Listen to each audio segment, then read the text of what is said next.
This podcast takes a lot of energy out of me, and it is past my bedtime. But I have to tell you that I'm extremely jazzed about the interview that I just did with a close friend who's making a huge impact in the world time and time again through every stage of his life, no matter what community that he was part of.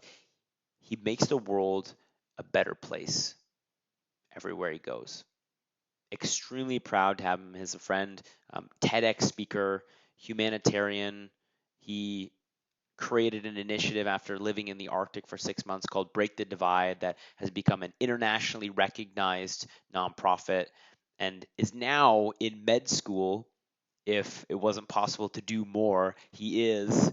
And I'm extremely excited for you to hear a little bit about how to take action in spite of fear, how one person can make a significant difference in the world, and how you and I can start to contribute to our purpose today to be a selfless contributor and make a dent on this world.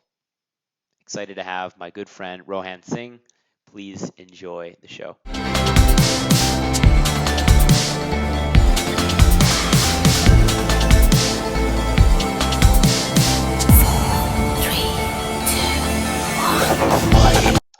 This is Gripped.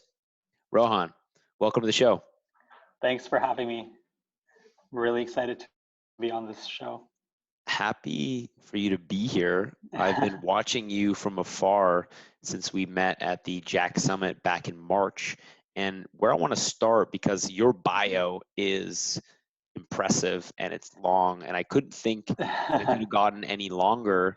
But in fact, when I looked into your history, you were talking about bridges over borders back in 2013. So I'm listening to this TED talk that you gave, and I'm thinking to myself, this bio is already so long, but it doesn't include anything that you did before university. So I want to start there because that was one of your biggest passions at the time, was diversity, correct?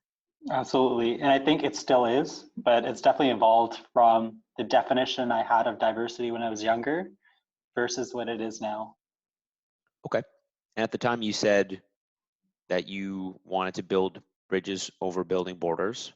And you talked about diversity as being, like as an example, diversity without inclusion is like an ingredient list without a recipe. It's one of the things you talked about. So do you mind sharing, how your perspective has changed from building bridges over borders to what it looks like now? Absolutely. I think for me, it's still about building bridges over borders. And I think it's so evident in today's political system, especially in the States, where literal borders are being built and walls are being built. And I think that's totally the opposite way we should be going in our humanity. Building bridges is what brings us together. It's what connects our cultures. And through building these bridges is when you realize that all our differences actually make us the same. And I think that's the beauty of building bridges. And a lot of times I think people just forget that, and people just start looking out for themselves and putting themselves into different cliques. And I think we really need to get out of that mentality if we want to grow as humans, if we want to expand our horizons and our perspectives so that we can learn about other people and adapt those things, perhaps good and bad, and take the good things from other people and apply to your life so that you can become a better person. Yeah, in that TEDx talk, you mentioned moving to Canada at 8 years old. Yep. And you noticed that there seemed to be this lack of understanding, and I don't know if you would have called it that at the time, a lack of understanding of celebration of cultural differences, but do you still see that as being extremely common? And why haven't things changed since you first noticed that? I think when I was younger and I moved to Canada, it was a shock to me because in India, I was a very spoiled kid. I was friends with everyone. And even though everyone looked like me, they were Indian, there were a lot of differences between each other, and we all respected that. But when I moved to Canada, I still remember the elementary school that I went to for the first time. I was being bullied for the way that I looked, for the way that I talked with my Indian accent. for the clothes that I wore and the food that I ate. And the funny thing about that was a lot of the other South Asian kids were the ones who were bullying me. And that was something I still remember. Like, it still bothered me why someone who looks like me, probably eats the same food as me, is bullying me. And I really did not know how to take it all in. And I thought that Canada is like this. And it was something that, again, really bothered me a lot. I told my parents about this, and they were like, it takes time to settle in. But for me, it was, again, something that really bothered me, because in India, I was a very popular kid, and I got everything that I always wanted. And so to see here that these kids did not accept me for the way that I was and for being myself was something that always triggered me. And so I took it as my mission to try to change their minds, but not even their minds, but change my perspective as well on the whole situation. And so I remember during our recess times, I would go up to kids of different colors. I didn't care about their ethnicity. I didn't care where they came from or their religions, but I started talking to them. And through that, I started improving my English. I started learning about different cuisines. I started learning about what it means to be a Canadian. And when I started looking at the positive things and I started to ignore the negative things, is when I started to see a growth in myself. And when I started seeing this growth is when I realized that the bullies that were bullying me had an issue with themselves. And it's pretty interesting that at such a young age, I was around 8 years old, I realized this. And I'm so glad that that happened to me then, because it made me such a better person and the person that I am today. So I think it really definitely defined a huge moment in my life. How do you think about bullying today, whether it's in school, it's in Mm-hmm. politics, it's in the workplace, and what would you say to whether it's your younger self, or maybe your brother's going into university right now, Mm-hmm. maybe it's students that are in elementary school? What would you say to them if they're experiencing bullying that may support them in that transition? For sure. I think the number one thing is to seek out support. Your mental health is so important. And being bullied is not a fun process. It does take a toll on you. You feel as if you have no one else around you. But I think that's something that you have to really talk to someone about. It doesn't matter who you talk to. It can be your best friend. It could be a teacher. It could be your parents. It could be your sibling. But just getting it out there really helps you. I know that when I started sharing my story, I started healing from the whole process. And it helped me realize that I actually have a huge support system around me, that if I ever need their help in the future, I can always reach out to them. And so if you are being bullied, I think try to see what you can learn from it. First of all, ask for help. Second thing is know that it's not you who's at fault. It's the person's circumstances, whoever's bullying you. They might be going through an issue in their life. They might be raised in a situation where they don't know any different. They don't know about your culture. So perhaps take that opportunity to maybe teach them about yourself, and in a non-confrontational way, maybe share some food with them and make them realize that, you know what, at the end of the day, we're all humans. We are all the same people, and we're in it together. And I think once you start realizing and trying to transform this bullying from negative to positive, it can really help change your perspective on life. Yeah, thanks for that perspective. Mm-hmm. One thing that interests me most about that example of you being 8 years old and being bullied is the way you decided to respond. Mm-hmm. And it shows up in your whole life, starting with, when you moved to the new school, you took a stand for the Aboriginal community that was there. And then Yeah. moving on from that, it was people in Kenya and raising tens of thousands of dollars to build wells. And then it was Mm-hmm. volunteering and teaching as a nurse in Ghana and India, and then working with deaf children, and then raising awareness for homelessness, and then diversity and climate change, and the list continues to go on and on. And so I'm wondering, what is it about you? I really want to know what's going on here, man, because what is it about you that when you look at the world, you say to yourself, I don't know what you say, but it's, you know, something along those, I don't agree with how things are and I'm going to do something about it. So what's going on there? Mm-hmm. It's funny. I get this question a lot where people are like, what do you do in your life? Are you, so now I'm in med school, but before then they were like, what are you doing with your life? And to that I respond, I'm being a human. I'm being best version of myself. I'm trying to help as many people as I can. And I think in a selfish way that actually helps me as well grow my perspectives and grow as an individual. I think I started again. I think for me, helping a marginalized populations doesn't matter anywhere in the world is so important because they don't get a lot of representation, whether it be in the media or people really caring. If you see the news, you see that if, for instance, a flood happens in the States, there's going to be a lot of coverage. But if it happens in a small town in India, no one really cares. And so for me, it's always reaching out to people that I think really could use a helping hand. And that's why I've always been interested in doing different things. And it's not like I'm actively going out there and searching for any problems or anything in the community, but rather I think it's just when you notice your surroundings and you notice the place that you came from, I think it really helps you to get clarity and it helps you bring everything together. It's hard to explain, but I think it's just something innate within me. But I also think it has to do a lot with my religion. And that's been a guiding principle in my life that's really helped me um, focus on helping people as my main priority. Can you elaborate a little bit on that when you say based off the Mm-hmm. values from your religion? Can you share what that is? For sure. So I'm a Sikh, and it is a religion that came from northern India around 550 years ago, and it's now the fifth largest religion in the world. And the main concept and main message of Sikhism is called seva.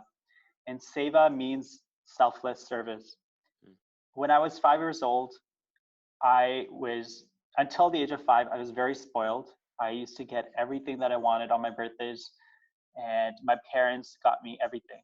And then on my fifth birthday, my dad took me to a place called Bangalore, which is a home for the destitute and physically handicapped.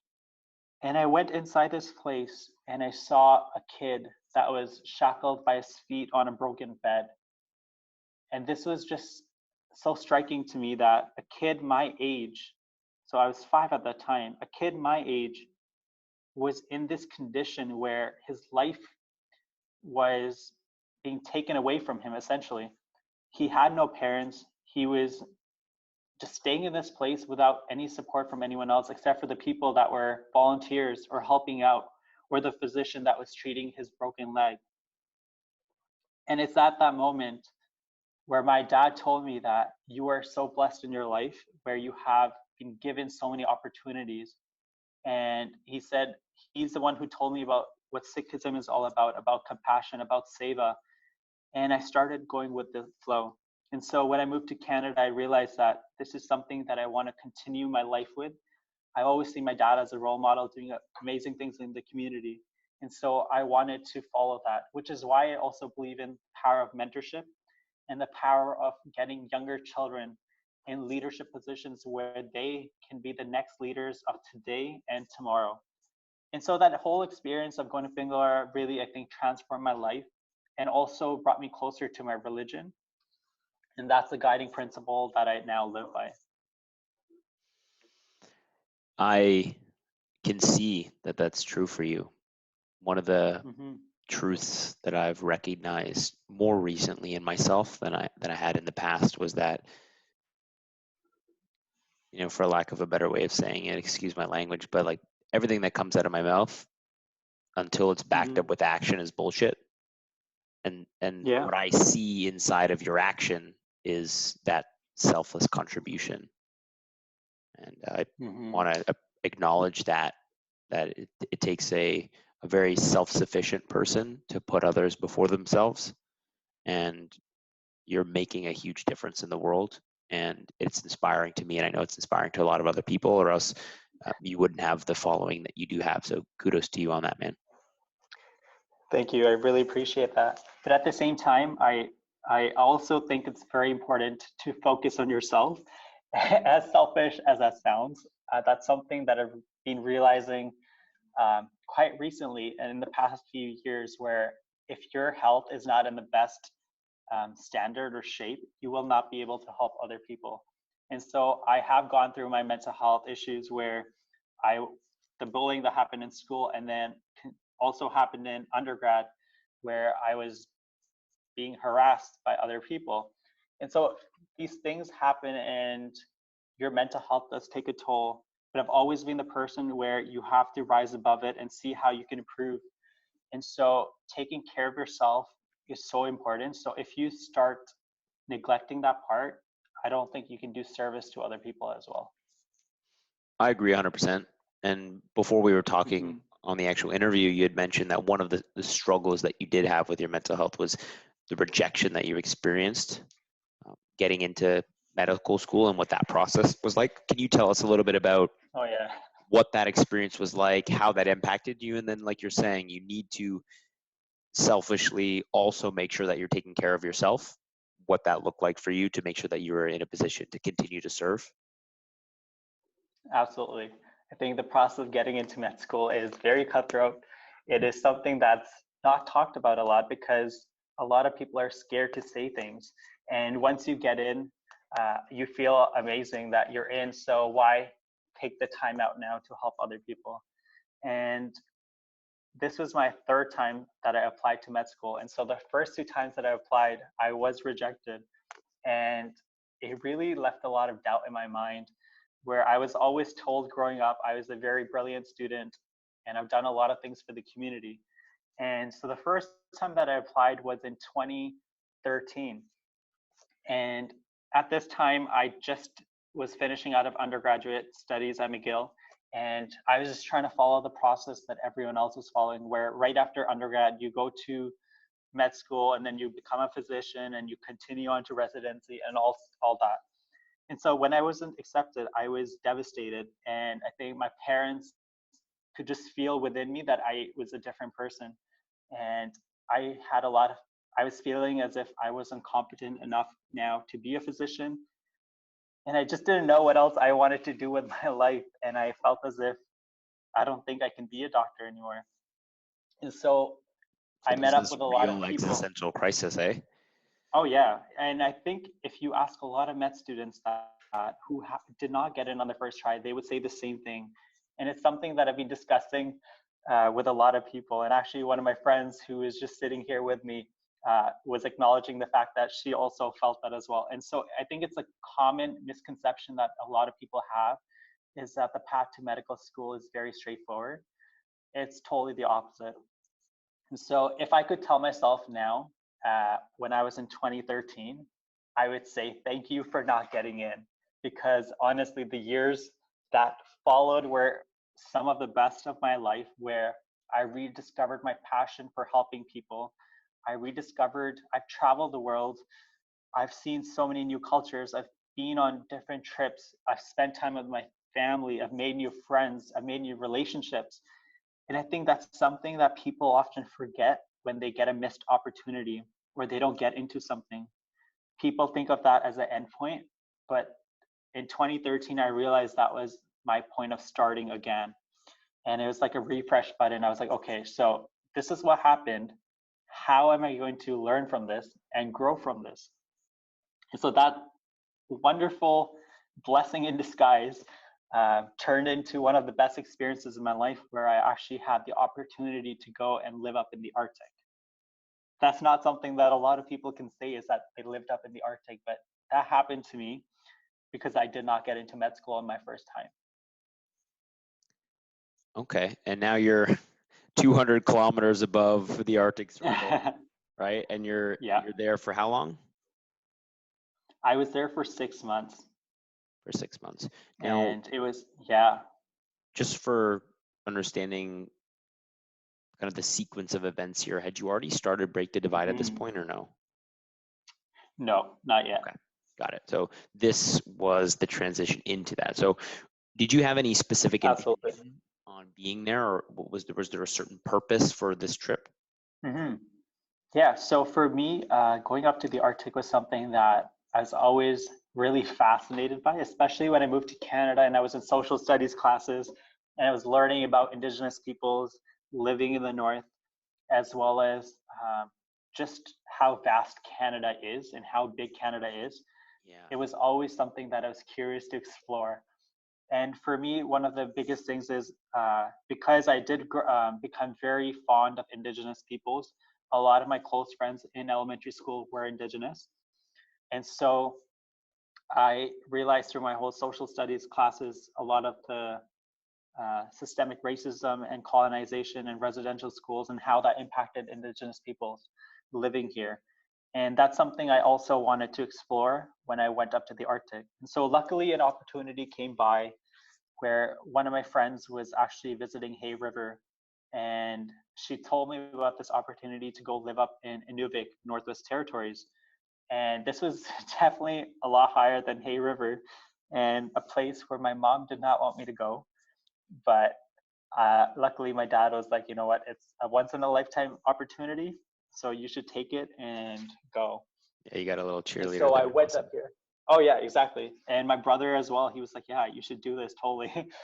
He was being selfish by saying he'll have some break from me Hmm. so that he doesn't have to spend 6 months with me then.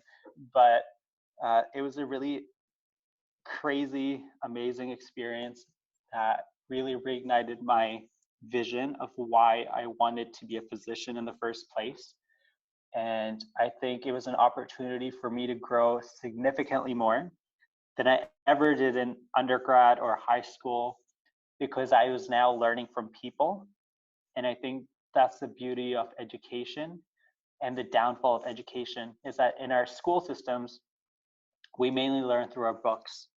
But when I was up here for 6 months volunteering, teaching Indigenous youth sciences, I learned so much more from them than I could ever teach them about math or biology or chemistry.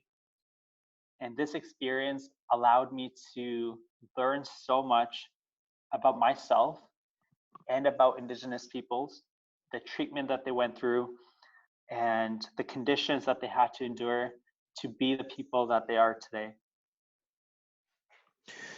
Was there any standout individuals that made an impact on the way you think about the world or the way you think about yourself as a man, whether it be an elder or a peer? In the Arctic specifically, Yeah, when you were there. there were quite a few people actually that were up there. First of all, the teachers there were amazing. They were there from all around the world. It's not something. It's not something when you think of the Arctic, you think of people from Africa living up there. And I was just amazed to see so much diversity in this little town that is so secluded and remote from the rest of Canada. And one person that really made an impact on me was Mama Esther, who took me in as her own and really made me feel so loved. For the first month that I was there, I kind of felt a little bit sad because I didn't really know a lot of people. I just went to the school, taught the students, came back. But then when I started going to a lot of the community events, a lot of people, of course, being the only Sikh man up there in the Arctic, a lot of people, I think the whole community by the end recognized me, and they were so curious to learn about my religion and my culture. And at the same time, I was so curious to learn from them. And so it was like a mutual exchange of knowledge, and it was beautiful. Where Mama Esther at the end gave me a ring made out of narwhal tusk, and it Wow, was something that they only give to individuals that they treat as family. very cool. And so that was very emotional. Yeah, it was amazing, and I will definitely keep that ring my whole life. And I think it's just about really connecting and talking.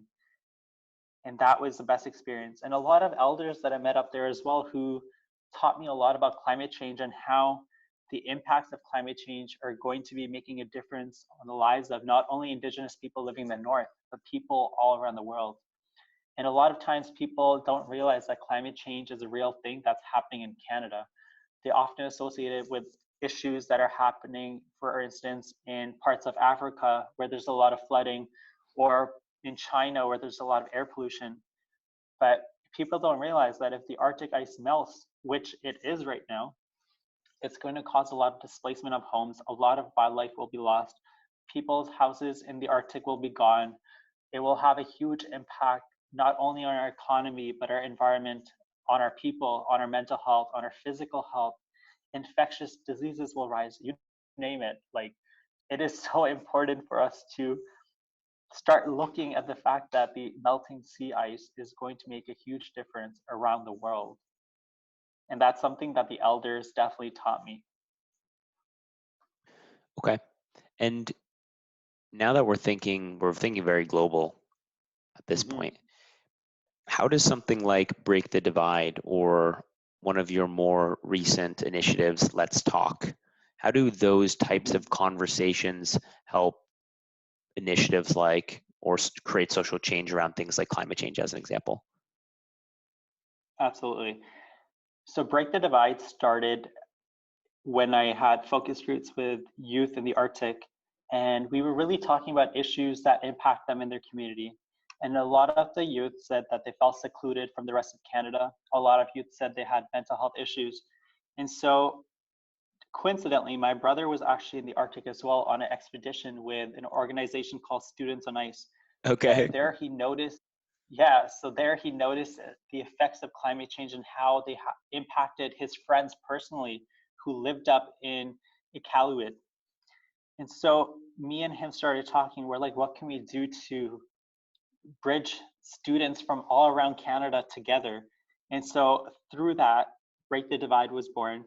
And we started Break the Divide in 2017. And now it's ridiculous. The rate that it's grown, it's amazing.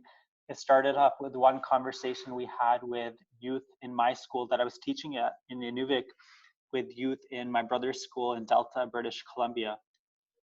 And we started off as video conversation, and these youth started talking to each other, asking questions, asking really silly questions, like, do you live in an igloo? Or do you have a pet polar bear? And the youth in Inuvik were laughing because of these questions. They're like, do they think we live up in the Arctic, you know?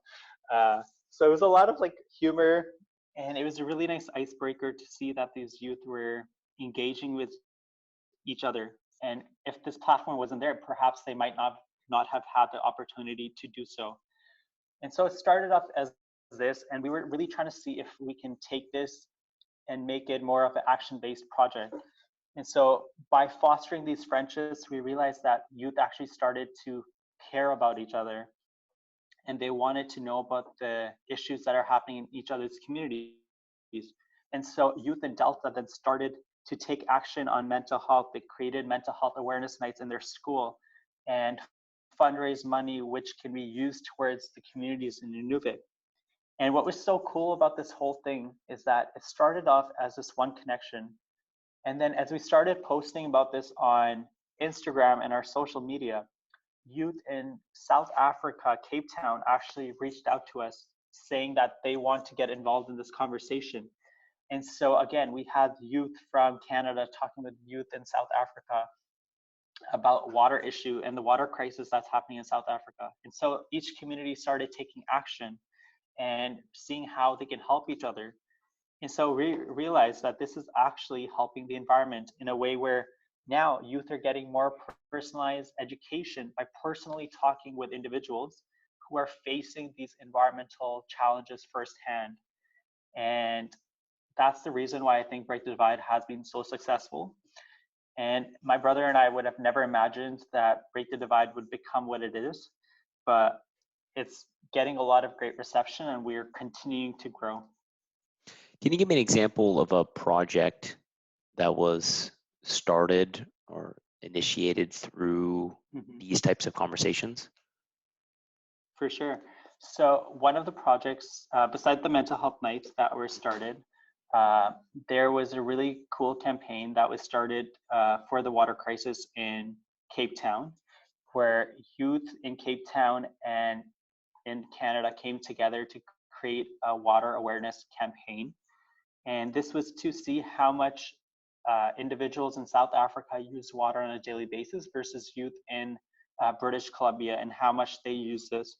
And so through analyzing the differences in the water, a lot of youth actually said that they stopped using a lot of water in their houses. And I think that's the beauty of it, is that it doesn't have to be a global thing.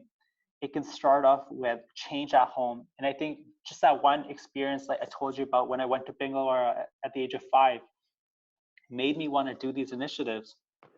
It's now taking that and applying that to children and seeing how they can now learn from these experiences and apply it to their life and make the changes themselves.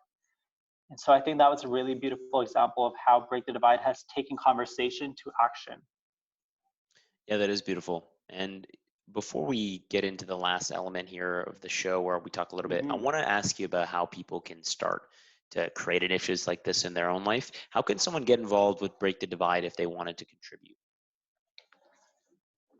It honestly starts with one action. It's so cheesy, I know. I've heard this from so many people before, and I used to laugh when I heard it.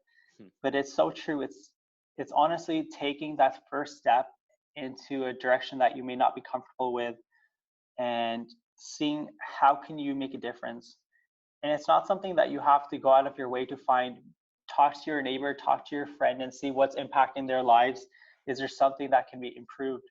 So you can definitely start off with small community events, which is what I used to do when I volunteered in elementary school and in high school. Is that I used to talk to a lot of volunteer organizations, being like, how can I get involved? And now with Break the Divide, if youth want to reach out to us, it's www.breakthedivide.net, or you can contact us on Instagram at Break the Divide. So Break the Divide is definitely accepting more people from around the world. It doesn't matter what language you speak, where you come from. We have chapters in South Africa, we have chapters in Taiwan, in Canada, in America, and we're hoping to expand into Singapore and England as well. So it's definitely becoming a global movement, and we hope that a lot of youth want to get involved. Okay, I'm happy to hear that. So those call to actions are the website breakthedivide.com and on Instagram Break the Divide, correct? Breakthedivide.net. Breakthedivide.net. Yes. Okay, I'm glad we clarified that. Let's roll with, how do you get out of your head and into action? A lot of people who want to make a contribution, they see an injustice in the world, they want to take a stand for it, but they experience doubt, or they don't know where to start, and they hold themselves back, or they're afraid of ruffling feathers or getting rejected. How do you continue over and over and over again, and how have you gotten out of your head and into action? It's a difficult process. I'm not going to lie. At times, you feel like the actions you're trying to create are not going to make a difference. And a lot of the times, you feel as if what you're doing might be wasting your time and their time. And it's really hard to get out of that space. But I think it's so important to look at people who inspire you around you. And I always follow the philosophy of surrounding yourself with people that better you. And I think it's such an important concept for especially young people out there, that you might think that you're cool right now, but watch what happens in 5, 10 years when when the person you were bullying, or the person that was feeling alone, is now reaching a certain place in their life, and you wish you had that. And I think that's a critical point for a lot of youth, to try to fit in. So I think for youth, it's so important to be yourself. And if you feel like you don't belong in a certain place, there's places out there for you. And it's all about reaching out. And the beauty of it is that everything on Google is so accessible now. You can literally type in something and find a place that you fit in. And for me, I always look up to mentors in my life, and I've really built them through all the community work that I've done. And so when I don't feel inspired to do anything, I take out a few moments in my life and I reflect on the things I've done in the past and how it's made a positive impact in the lives of others and in myself. And I think that really helps reignite the flame within myself, that, okay, I need to do something about this issue. And also, you see so many amazing youth out there. I think just in my family, we support each other so much. So look at your family for support. I think my brother would be my biggest supporter, and likewise, I'm his biggest supporter because we both want to do great things in life and we want to help out as many people that we can. And then you have global superstars now like Greta, who is taking the world by storm and creating such a global action and initiative of this whole global climate strike. Skipping school on Fridays. She started off as one individual who sat outside the parliament in Sweden and she held a sign where she was protesting the government against its action of climate change. So again, it takes one person, and if people are always bugged down and say that they can't make a difference, I think Greta is a perfect example of that. Then I have other people in my life, like my friend Miranda, who we were great friends in elementary school, and we still are today. And we started off in grade 11 attending a summer camp together. And in this summer camp, she discovered a bacteria that can break down plastic. Like, how cool is that? At a grade 11, you discover something. And now she's taking her company, which is now in Silicon Valley, and expanding it around the world, which can help solve the plastic pollution problem of the world. It's making her a ton of money, but it's also saving the world. And so you have to surround yourself with people that will make you better. And if you see that people around you are bringing you down, reassess yourself and see, is this person someone that can make me move one step forward, or is this person going to make me move one step back? And again, the thing about being selfish that I talked about in the beginning, I was always a person who accepted everyone into my life. And I think it's still important to accept everyone into your life. But that doesn't necessarily mean that you have to surround yourself with that person always if they're going to bring you down. And so I would tell the youth out there, reach out to other people, mentors, find mentors, and surround yourself with people who are going to make you better. And trust me, these things will make a huge difference in your life. Thank you. That was a very thoughtful, methodical answer. There are a lot of elements that I think Mm-hmm. I'll have to go back and unpack it as well, but mentors have fundamentally been my biggest shortcut to what I've been successful in. And I can actually see where Absolutely. the areas where I've fallen straight on my face is when I should have been asking for help, but I thought I had everything figured out. Mm-hmm. Exactly. It's like we're humans. We want everything to go perfectly as planned. We want to be in charge and we want to be in control of everything, but we have to get to the place of being vulnerable and allowing ourselves to make mistakes and seeing that we are not the best at everything. And so find someone who's better than you in something else. And I think your life will honestly take such a dramatic turn and you will feel happier. Of course, you're going to have those days where you feel down, where you don't want to get up, but you just have to remind yourself that what is your main purpose in life? Is it to help other people? Is it to become a better person? Is it to become more financially successful? Is it to help the economy? Is it to help the environment? Or it could encompass everything. And I think that's what we need to start looking at is what are your visions, what are your goals, and how do you plan to achieve them? Fantastic. And let's say, as an example, you know your purpose and you Mm-hmm. are getting out of your head and into action, like we just talked about. And now you're creating something. One of the things that I Mm-hmm. admire most about you is your ability to enroll other people into what you're up to, Mm-hmm. inspire them to want to contribute to that mission and participate. And so I'm just wondering, as one of the last closing out questions here, how do you think about influencing others to take a stand with you and actually empowering Mm-hmm. them to either participate or actually lead themselves? That's a very difficult question. And I honestly don't know the answer to that because I think it just, in the way you carry yourself and the way that you talk to people makes a huge difference. I remember when I was in high school and the last day, June 20th, 2012, I was traveling to Ghana and I was going there to volunteer with a medical camp and learn about the healthcare system over there. And in the process, I was raising money to help individuals there. And so I remember my friend at that time, he was telling me, he's like, oh, you're only going to this place to help yourself. You're not really helping other people. And I was just like reflecting on myself, and I realized maybe he's being right. He's right. When I went there, I realized that no, I'm not doing this for myself. I am actually in a process where I'm learning about the things here so I can adapt them to my life. And hopefully in the future, I can use these opportunities to help make a difference. And this led me on to going to Uganda in the future, where we raised a lot of money towards hygiene related initiatives in Uganda. And when my friend saw me making a difference there, he actually emailed me and he told me that he apologized for what he said to me when we were younger. Wow. And he thought that one person can't make a difference. And so I really give kudos to him for, acknowledging that, because it takes a lot of guts to apologize for something when you say it. And so he reached out to me and he told me that I never realized that one person can make a difference until I saw you doing the work that you did.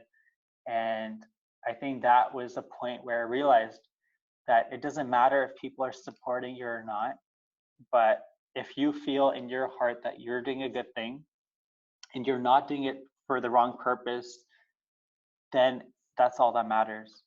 And once you realize that you're a genuine person who's trying to do good for the world, not for yourself, but for others, people will automatically join. And I think that's a blessing that I've been given, is that through my years of community service and doing a lot of good, a lot of people have joined the movement and have asked me questions about how they can start initiatives, how they can join Break the Divide, or how they can go out into their own communities and create small action projects. It again starts with one person taking that bold move to go forward. And a lot of people might not support you in the beginning, but trust me, look at Greta now. She was the one person who is sitting outside of there. Now there's millions of people around the world who are skipping school on Fridays so that they can march and participate in this climate strike. So I think that's my life's goal, is to continue to let others know that it's okay to make mistakes. You just have to bounce back from them and become a better person internally, externally. You have to look at life through a new perspective where everyone is a good person. I think that's something that's missing in our society, is we often look at people and we start by identifying their flaws. But what if we started looking at a person, identifying all the positive qualities that they have within them, and remove the factor of jealousy and competitiveness, And judgment. and be like, okay, out, absolutely, judgment as well, and take those factors and internalize them and take them into your life and see, okay, so I'm going to take these positive qualities from this person and I'm going to remove these negative qualities from my life. And I think that will help you so much in your life. Appreciate you sharing the very positive philosophy. I need a little more Rohan in my life for sure. I will say I am very proud to know you, and I do hope that as we both continue to grow in the leadership capacities that we do, that we can continue to contribute to each other. I think you're doing phenomenal work, and I want to make sure that I'm there to support that. This is almost unnecessary, but the last question of the podcast is to have you share anything that's on your heart. I feel like you've been having your heart on your sleeve this entire episode. I'm conscious as I ask the questions, I get to dictate the direction of the show. And so it's an opportunity for you to share from a place of whatever's on your soul, whatever is inspiring you right now, whatever message you want to leave the audience to marinate in their minds as they go to sleep tonight and they think about over the next couple of days, next couple of weeks. If there's anything you want to add here, this is that opportunity.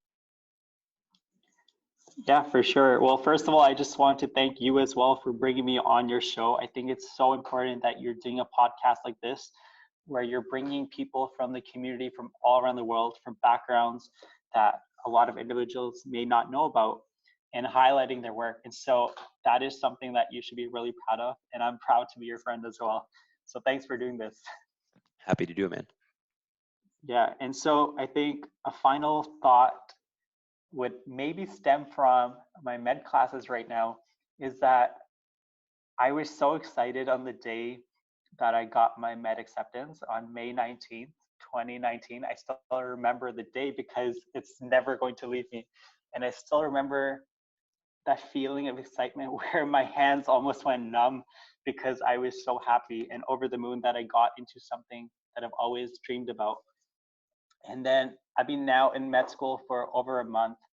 And at times it feels as if the excitement goes down once you are in lectures and you don't understand a lot of things.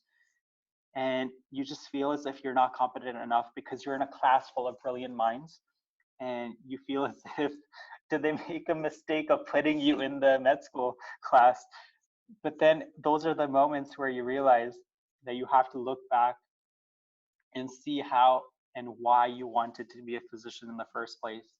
And I'm giving this example because I think it's evident of life and follows the direction of life is you get all these wonderful opportunities that bring you great highs, and then you have a lot of things in your life that bring you lows, but you have to start balancing them out and realize that your life is so short. So try to spend as much time as you can seeing the positive side of things. And so I know now that these lectures that I'm attending, a lot of them have a lot of difficult information. But then when I went to my family practice, I realized that all these lectures were actually something so important, and I applied those to my patients' lives, and it's something that's going to help them. And so once you take something that you learn in the environment, it doesn't have to be in a lecture, but once you talk to a person, you learn something from them, you won't realize that it's going to actually leave a huge mark in your life. And you may notice it right now, you may notice it tomorrow, you may notice it in 10 years. But that one moment can change your life. And so I think for everyone out there, be open to the possibilities of the unknown, be vulnerable, and let the unexpected happen. And once you start embracing these and taking the positive things out of them, your life can take a drastic turn towards a much happier and sustainable place. I think that wraps a bow in this podcast, my friend. I've been living Wonderful. over the past couple of weeks with a pretty heavy heart on something that came up in my life that I really didn't want to happen, and I was seeing it as the worst thing that could have ever happened. But this is the advice that I needed right now, to see it as an opportunity, to see the best in it. I definitely learned a ton from the experience. I'm going to be able to move on and stand from a place of more maturity and understanding of who I am as a man as a result of that. So that's exactly what I'm going to do, and I appreciate you reinforcing that for me. Absolutely.